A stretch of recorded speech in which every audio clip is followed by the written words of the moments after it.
ജീവിതമാണ്. ഈ പറഞ്ഞ കാല ജീവിതത്തിൽ അത് സുബ്ഹാനഹു വ തആല നമുക്ക് എല്ലാം നൽകി. നമുക്ക് തരാനൊന്നുമില്ല.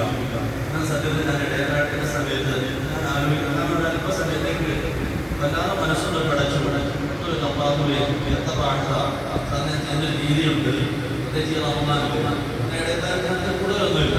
ഒരാപ്പിൾ കാണുക, ഒരു 5-6 ഈത്തപ്പഴം കാണുക, ഒരു ഗ്ലാസ് കട്ടൻ കാപ്പി കാണുക, അത്രേ ഉള്ളൂ. ഈ ഇടയത്താഴ നേരത്തിൽ ഇപ്പോൾ സാധിച്ചത് അരല്ല നേരത്തെ തൊട്ട് മുമ്പ് ഇതൊക്കെ എടുത്ത് എൻ്റെ മുന്നിലേക്ക് വയ്ക്കുന്നു. അള്ളാഹുവിൻ്റെ റിസ്കിലൊക്കെ അത്ര വേണ്ട, അതിന് ആവശ്യമുള്ളൂ. അതെല്ലാം കൂടി വലിച്ചു വയ്ക്കുന്നുണ്ട്.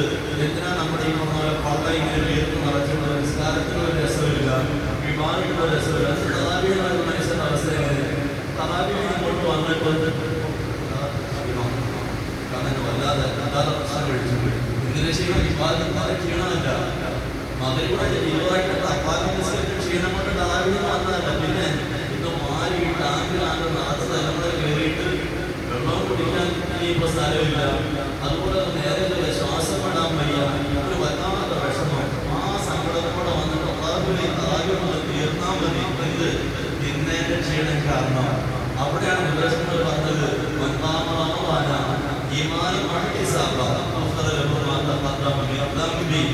ചുമ്മാ കുരുക്കി 20 മിനിറ്റ് സ്ഥലത്ത് ഒരു ഉണ്ടാക്കി തരാൻ കിട്ടില്ല, ഒരു ചുക്കും കിട്ടില്ല. എന്നോട് കണ്ടീഷൻ വെച്ചു, ആരെങ്കിലും തറാവീഹ് നമസ്കരിച്ചാൽ, ഇന്ന് നമസ്കരിച്ചാൽ ഈമാനും വിശ്വാസത്തോടെ എന്താ റബ്ബിലാണ് ചെയ്യുന്നത്. പകൽ ഇത്രയും 13 മണിക്കൂർ പട്ടിണി കിടന്നിട്ട് ഈ വന്ന് കുഞ്ഞു വീഴുന്നതിന് പ്രതിഫലം കിട്ടും. ആ ഒരു വലിയ വിശ്വാസത്തിലാണ്. രണ്ടാമത്തെ വിശ്വാസത്തോടെയാകണം. ലോഡായി കാണാതെ വിവാദത്ത് വെക്കണം, ഭാരമായി കാണാതെ വിവാദത്ത് വെക്കണം. പിന്നെ നമ്മൾ തറാവീഹിന് ഭാരമായി കണ്ടാണോ വിവാദത്ത് വെക്കുന്നത്? കാരണം ഇന്നതെല്ലാം നിറച്ചിട്ട് റുക്കൂ ചെയ്യുമ്പോൾ വിഷമം, സുജൂദ് ചെയ്യുമ്പോൾ വിഷമം, അതിനിടയിൽ വൈകി കിടന്നിട്ട് നിറഞ്ഞ് ഞെരുങ്ങിയിട്ട് മുകളോട്ട് ചാടുക, വായിലേക്ക് ദഹിട്ട് വരിക, ഇതൊക്കെ ഒരു സങ്കടമാണ്. തിന്നേന്റെ വിഷമങ്ങൾ. ഈ സാപത്തിനതിന് മുഹദ്ദിസുകൾ കൊടുക്കുന്ന ഒരു വാക്കാണ് ഭാരമാക്കാതെ വിവാദത്തിനെ കുറിച്ച് നമുക്ക് എന്ത് തോന്നുന്നു?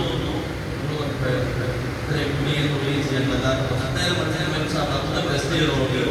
വെറും 2 or 3 മാത്രമാണ്. ഒരല്പം ഫ്രൂട്ട്സാണ്, കുറഞ്ഞ കഞ്ഞിയാക്കി ഇത് മാത്രം കൊടുത്ത് നിങ്ങൾ വയറ് നിറഞ്ഞില്ല ഉറപ്പിച്ചിട്ട് പോകാം. ഇടയ്ക്കിടയ്ക്കിടയ്ക്കിങ്ങനെ ചാടും നമ്മളോട്ട്. എന്തുകൊണ്ട് ഈ കുരിശിലും മുകളിലും ഇങ്ങനെ നടക്കുന്നതിന് റോഡിൽ വേണ്ടിയിട്ടുള്ള സ്ഥലമില്ല. ഇടയ്ക്കുള്ള ചെറിയ ചെറിയ ഗ്യാസ് എത്തിക്കുക, അവരുടെ ഏറ് പിടിച്ചിട്ടുണ്ട്. അതിങ്ങനെ മുകളിലൊക്കെ തട്ടിക്കൊണ്ടേയിരിക്കും. വരാൻ സമയത്തും അതാണ്. ഞാനിങ്ങനെ നോക്കിക്കൊണ്ട് നമസ്കാരം ഒക്കെ കഴിഞ്ഞ് ഈ മുന്നിലേക്ക് നിറഞ്ഞ ഭക്ഷണം നോക്കിയിട്ട് മനസ്സിനുള്ളിലോട്ട് ഓടി വന്നേക്കുന്നുണ്ടാകും. ഫലസ്തീനിലെ അവസ്ഥയാണ്, ഫലസ്തീനിലെ അവസ്ഥ. അത്രയും ഉൾപ്പെട്ടില്ല. ഭയങ്കര സന്തോഷം, ഓവർ മനസ്സിലില്ല. അത്യാവശ്യം 13 മണിക്കൂർ ഓടാനുള്ളത് അത് തന്നെ അധികമാണ്. ദിവസങ്ങൾ അത്യാവശ്യം തന്നെ ഈത്തപ്പഴം കഴിക്കുക, അത് തന്നെ 3-ാം ദിനപ്പോഴത്തേക്ക് റാഹത്താകുക. പിന്നെ 12 എന്തോ സന്തോഷം. അള്ളാഹുവേ, ഇതെനിക്ക് ഇങ്ങനെ കണ്ടുകൊണ്ട് ഇതെന്റെ മുന്നിൽ വെച്ചിട്ട് എനിക്ക് സ്വസ്ഥതയോടെ പാലിക്കാൻ, സ്വസ്ഥതയോടെ പാലിക്കാൻ അതവിടെ വെച്ചിട്ട് ആ തന്നതിന് ശേഷം നല്ലൊരു ഉടമസ്ഥനായ റബ്ബിനോട് നീ എനിക്ക് ഇതെല്ലാം തന്നിട്ടുള്ളത്, ഇത് തിന്നാൻ ഗതിയില്ലാത്ത കുറച്ച് കുഞ്ഞുങ്ങളിൽ നോക്കി കൊടുക്കുന്നുണ്ട്. ഇതുപോലെ ഇരിക്കാൻ റൂമില്ലാതെ എത്രയോ പാവങ്ങളിൽ വിഷമിക്കുന്നുണ്ട്. നമ്മുടെ നാട്ടിൽ ഉസ്താദന്മാർ ഉൾപ്പെടെ പലരും തടവറകളിൽ ജയിലുകളിൽ കഴിയുന്നു. അവരുടെ ഇന്നത്തെ നോമ്പെടുത്ത് എങ്ങനെയാണ്? നമുക്ക് എന്ത് വേണമെങ്കിലും എടുക്കാൻ കൂടുതൽ സംവിധാനങ്ങളുണ്ട്. പുറത്തേക്ക് ഇറങ്ങിയ കടയിൽ സംവിധാനങ്ങളുണ്ട്. അള്ളാഹു തന്ന ഗവൺമെന്റ് എത്രയാണ്?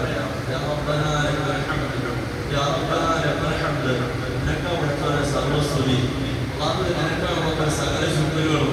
മനസ്സ് തുറന്ന് നമുക്കൊരു പറയാൻ അവസരം കിട്ടുന്നെങ്കിൽ ഇന്നത്തെ ജീവിതം പോലെ അതൊന്ന് ചിന്തിക്കണേ. എല്ലാം പരിശുവാരി മുമ്പിൽ വെച്ചിട്ട് ഒരു വിശ്രം പോലും എന്നിട്ട് സാധാരണ പലപ്പോഴും ഭാഷ അഭിനയിക്കുന്ന വിഷമമായി പോകും. നായ്ക്കൾ എഴുന്നേറ്റ് പോകുന്നത് പോലെ നായ്ക്കളെ കൊണ്ട് എങ്ങനെ കൊടുത്ത മനുഷ്യന്റെ മുമ്പിലൊക്കെ പാലാട്ടൊക്കെ സുജൂദ് ചെയ്തിട്ട് അത് പോകുന്നു. നിങ്ങൾ ശരിക്കും ചിന്തിച്ച് നോക്കുക. ഈ റോഡിലൊക്കെ തെരുവുനായ്ക്കളാണ്, അപ്പുറത്തേക്ക് വന്നാൽ ഇഷ്ടംപോലെ തെരുവുനായ്ക്കളുണ്ട്. നിങ്ങൾ എന്ത് ചെയ്യും? നാളെ 1 പടി ഭക്ഷണത്തിന്റെ വീട്ടിൽ വേസ്റ്റ് മതി. ആ വേസ്റ്റ് കൊണ്ടുവന്ന് ഇട്ട് കൊടുത്തു നോക്കുക. ആ വേസ്റ്റ് അങ്ങനെ തിന്നും. നാളെ നിങ്ങൾ ഇട്ട് കൊടുത്തു നോക്കുക. നാളെ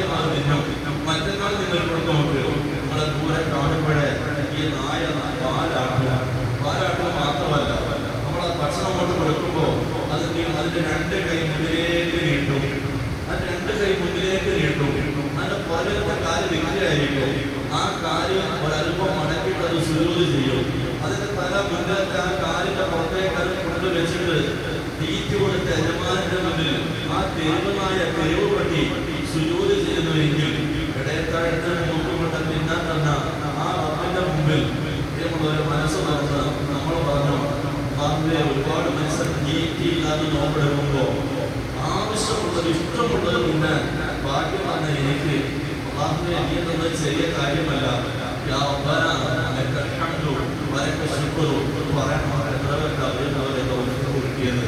കാര്യമായി ചെയ്യുക. ശരി, അതോ ആകട്ടെ. കഴിയുന്നുണ്ട്.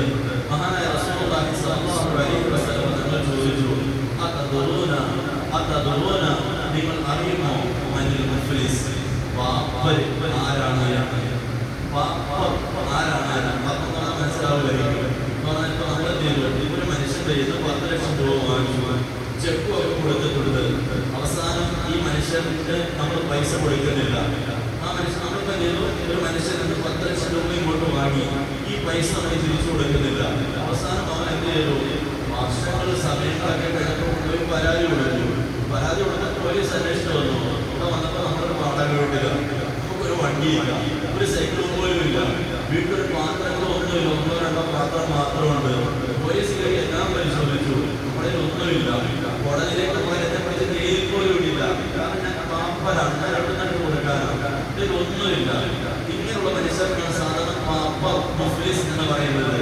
അതുപോലെ വലിയ വലിയ ചില കമ്പനികളെ പാപ്പരായി പ്രഖ്യാപിക്കും. പാപ്പരായി പ്രഖ്യാപിച്ചു കഴിഞ്ഞാലോ അവർ വാങ്ങിച്ച ഷെയർ ഒന്നും തിരിച്ചു കിട്ടില്ല. അതൊക്കെ എവിടേക്ക് നഷ്ടപ്പെട്ടു പോയി ചർച്ചയാ കൊടുക്കാൻ എന്താ ചെയ്യുക? ചോദിക്കാണ്, ആരാണ് പാപ്പര് നിങ്ങൾക്ക് അറിയുമോ? ആ സമയത്ത് സഹാബാക്കൾ പറയുന്നു, അൽ മുഫ്ലിസു ഫീനാ, ഞങ്ങളുടെ കൂട്ടർ സാധാരണ മുഫ്ലിസ് പാപ്പര് എന്ന് പറയുന്നത് നമ്മുടെ വീട്ടിൽ ദീർഘമില്ല, നോട്ടുകെട്ടുകളില്ല, മറ്റ് ചരക്കുകളൊന്നുമില്ല. ഞങ്ങൾ വരുന്നതാണ് സാധാരണ പാപ്പ എന്ന് പറയുന്നത്. റസൂലുള്ളാഹി സ്വല്ലല്ലാഹു അലൈഹി വസല്ലം പറഞ്ഞു, ഞാൻ ഉദ്ദേശിച്ച പാപ്പര് അതല്ല. എന്റെ ഉമ്മത്തിൽ പാപ്പരായ ആൾക്കാർ, എന്റെ ഉമ്മത്തിൽ കുറെ പാപ്പരായ ആൾക്കാരുണ്ട്. എങ്ങനെയുള്ളവരാണ് അവർ? മനസ്സിലാണ് ിയാമനാളിൽ അവർ വരും, നാളെ മനുഷ്യരെ അവർ വരും. എങ്ങനെ വരുന്നത്? ഒരു സലാത്ത്, ഒരുപാട് നമസ്കാരമുണ്ട്. സുബഹിക്ക് മുമ്പ് അവർ തഹജ്ജുദ് നമസ്കരിച്ചു, പള്ളിയിലേക്ക് വന്നിട്ട് സുബഹിയുടെ സുന്നത്ത് നമസ്കരിച്ചു, അത് കഴിഞ്ഞിട്ട് സുബഹി ഫർള് നമസ്കരിച്ചു, ഒരു ജീവിതത്തിൽ അങ്ങോട്ട് കഴിഞ്ഞപ്പോൾ ഇസ്റാഖ് നമസ്കരിച്ചു, അതങ്ങോട്ട് കഴിഞ്ഞപ്പോൾ ദുഹാ നമസ്കരിച്ചു. ചിലപ്പോൾ 2 അല്ലെങ്കിൽ 8 ആകട്ടെ, 2 മുതൽ 8 വരെ എത്രയും ആകാം നേരത്തെയായിട്ട്. അതുകൊണ്ട് ദുഹറിന്റെ വാങ്ങുകളിൽ ഞാൻ കാത്തു നിൽക്കുന്നു. അന്ന് ദുഹറിന് മുമ്പ് 4 റക്അത്ത് നമസ്കരിച്ചു, പിന്നീട് ദുഹർ നമസ്കരിച്ചു, പിന്നീട് ദുഹറിന് ശേഷമുള്ള സുന്നത്ത് നമസ്കരിച്ചു. വർഷങ്ങോട്ട് കഴിഞ്ഞു, വീണ്ടും അസറിന്റെ സുന്നത്ത് 4 റക്അത്ത് മുമ്പ് നമസ്കരിച്ചു, അസർ ഫർള് നമസ്കരിച്ചു. ശേഷം ആവശ്യം പോലെ തസ്ബീഹും ഇസ്തിഗ്ഫാറും സലാത്തും ഒക്കെ ചൊല്ലി എല്ലാമായി പഠിച്ചിട്ടുണ്ട്. അതിന് മുമ്പ് പള്ളിയിൽ വന്നു, അസ്തമയത്തിന് മുമ്പ് തന്നെ അല്ലാഹുവോട് കുറെ കഥകളൊക്കെ പറഞ്ഞു, ഞാൻ ദുആയൊക്കെ ചെയ്തു. അതിന് മുമ്പ് 2 റക്അത്ത് സുന്നത്തുണ്ട്, അത് നമസ്കരിച്ചു, മഗ്രിബ് നമസ്കരിച്ചു, ശേഷമുള്ള സുന്നത്ത് നമസ്കരിച്ചു. അപ്പാബി പറഞ്ഞത് 2 കൂടിയാൽ 20, അങ്ങനെ അത് നമസ്കരിച്ചു. ഇശാഅക്കുള്ള സുന്നത്ത്, ഇശാ നമസ്കാരം, ഇശായുടെ ശേഷമുള്ള സുന്നത്ത്, ലിത്തത് ഏറ്റവും പറഞ്ഞത് 1, പരിപൂർണമായി പറഞ്ഞത് 3, അധികരിച്ചാൽ 11. എല്ലാം നമസ്കരിച്ചു. ദുആയൊക്കെ വീട്ടിൽ പോയി. ഈ മനുഷ്യൻ അവന്റെ കയ്യിൽ ആവശ്യം പോലെ നമസ്കാരമുണ്ട്, ഇഷ്ടം പോലെ നോമ്പുണ്ട്. തിങ്കളാഴ്ച നോമ്പ്, ശബ്ബാൻ 6 നോമ്പ്, അറഫാ നോമ്പ്, ഫർദ് നോമ്പ്, എല്ലാ നോമ്പുകളും അവൻ പിടിച്ചിട്ടുണ്ട്. സക്കാത്തുണ്ട്. അതിൽ 2 എത്തി അവൻ നാളെ മഹ്ശറിൽ വരും.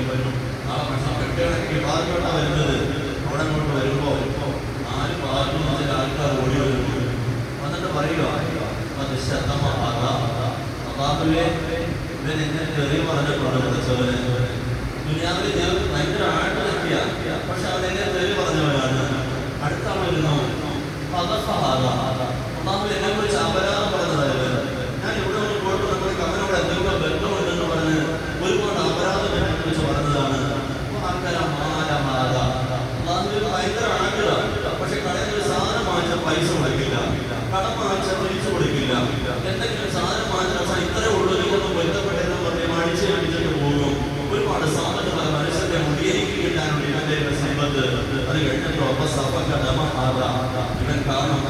രക്തം ഒഴുകിയിട്ടുണ്ട്. ചുമ്മാ തമ്മിലടി ഉണ്ടാക്കും. അതിനോ നിന്നെക്കുറിച്ച് അവൻ ഇതാ പറഞ്ഞു. അവൻ ചോദിക്കാൻ വന്നു, അങ്ങോട്ടും ഇങ്ങോട്ടും അടിയായി. ഇവൻ കാരണം രക്തം ഒഴുകിയിട്ടുണ്ട്. അവസാനം പറയുകയാണ്, എന്നെ അവൻ തല്ലിയിട്ടുണ്ട്. പടച്ചവന് എല്ലാം കോടതിക്കൊണ്ടിരുത്തി. ആ സമയത്ത് അല്ലാഹു ഭയപ്പെടക്കില്ല. എല്ലാവർക്കും പരിഹാരമുണ്ട്. മലക്കോട് പറയും, നിസ്കാരം നോക്കി ആവശ്യം പോലില്ലേ, വാരുക വാരുക. നിങ്ങൾക്ക് എത്രയാണ് വേണ്ടത് എടുത്തോളാം പറ. വേണ്ടത് എടുത്തോളാം പറ. തഹജ്ജുദ് നമസ്കരിച്ച് നമ്മൾ കൊണ്ടുപോവുക, സുന്നത്ത് നിസ്കരിച്ച് നമ്മൾ കൊണ്ടുപോവുക, സുന്നത്ത് നോമ്പെടുത്ത് എല്ലാ കാര്യങ്ങളും പോകുന്നു. അവസാനം പിന്നെയും ആളുകളായി വരുന്നു.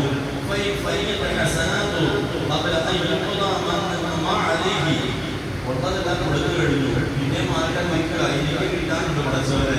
ആ സമയത്ത് അവർക്ക് തൽക്കാലം വിധി തരാൻ അവരിൽ ഒന്നുമില്ല. അതുകൊണ്ട് തൽക്കാലം നിങ്ങളുടെ പ്രശ്നത്തിന് പരിഹാരം പോലെ നിങ്ങൾ ചില തെറ്റുകൾ ഇതിന്റെ അക്കൗണ്ടിലേക്ക് വെച്ചാൽ നിങ്ങൾ വിട്ടോ. നിങ്ങളുടെ തെറ്റുകൾ ഇതിന്റെ തലയിൽ വെച്ചു കൊടുത്തിട്ട് നിങ്ങൾ വിട്ടോ. എന്തെങ്കിലും പറയാൻ അവർ നന്മ എടുക്കാനില്ല. അങ്ങനെ അവരുടെ എല്ലാ നിയമങ്ങളും ഇവരുടെ തലയിലേക്ക് വരുന്നു. അവസാനം കൂട്ടിയെടുത്ത് നരകത്തിലേക്ക് കഴിയുന്ന ഒരു രംഗമുണ്ട്. മുസ്ലിം റിപ്പോർട്ടിന്റെ ഹദീസാണ്. ഇവനാണ് ആലോചിക്കണം. ദുനിയാവിലേക്ക് പരിഹാരമുണ്ട്. അതുകൊണ്ട് നമ്മൾ ആരെങ്കിലും തല്ലിയിട്ടുണ്ടോ, ആരെങ്കിലും പിടിച്ചു വച്ചിട്ടുണ്ടോ, ആരെങ്കിലും മനസ്സിലാക്കി നമ്മുടെ കയ്യിലുണ്ടോ, ആരെങ്കിലും കുറിച്ച് അപരാധം പറഞ്ഞിട്ടുണ്ടോ, ആരെങ്കിലും ഏതെങ്കിലും നോവിച്ചിട്ടുണ്ടോ, ആരെങ്കിലും മാനം കൊടുത്തിട്ടുണ്ടോ എന്നുള്ള ജീവിതത്തിൽ തന്നെ പരിഹാരം ഉണ്ടാക്കിയിട്ട് മുന്നിലേക്ക് നീങ്ങുക. സുബ്ഹാനഹുവതആല ആഖിറത്തിൽ പാപ്പരാകാതെ നമ്മളെല്ലാം കാത്തിരക്ഷിക്കുമാറാകട്ടെ. ആഖിറത്തിൽ നെഞ്ച് വിരിച്ചിട്ട് ഉടമസ്ഥനായ റബ്ബിന്റെ മുന്നിലൂടെ സ്വർഗ്ഗത്തിലേക്ക് കിടക്കാൻ പടച്ചോൻ നമ്മളെ എല്ലാവരും